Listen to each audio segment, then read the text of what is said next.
ಎರಡನೇ ಆಷಾಢ ಶುಕ್ರವಾರವಾದ ಇಂದು ಚಾಮುಂಡಿ ಬೆಟ್ಟಕ್ಕೆ ಭಕ್ತ ಸಾಗರವೇ ಹರಿದು ಬಂತು.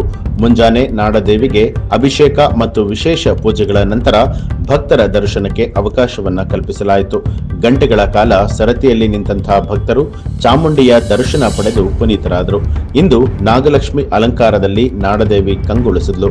ಚಾಮುಂಡೇಶ್ವರಿ ದೇವಾಲಯದ ಪ್ರಧಾನ ಅರ್ಚಕರಾದ ಶಶಿಶೇಖರ್ ದೀಕ್ಷಿತ್ ಅವರ ನೇತೃತ್ವದಲ್ಲಿ ಪೂಜಾ ಕೈಂಕರ್ಯಗಳು ನೆರವೇರಿತು. ದೇವಾಲಯದ ಆವರಣ ಹಾಗೂ ಪ್ರಾಂಗಣವನ್ನ ಬಗೆ ಬಗೆಯ ಹಣ್ಣು, ತರಕಾರಿ, ತೆಂಗಿನಕಾಯಿ ಹಾಗೂ ವಿವಿಧ ಮಾದರಿಯ ಪುಷ್ಪಗಳಿಂದ ಅಲಂಕರಿಸಲಾಗಿತ್ತು. ಎಂದಿನಂತೆ ಬಿಗಿ ಪೊಲೀಸ್ ಬಂದೋಬಸ್ತ್ ಕೂಡ ಏರ್ಪಡಿಸಲಾಗಿತ್ತು.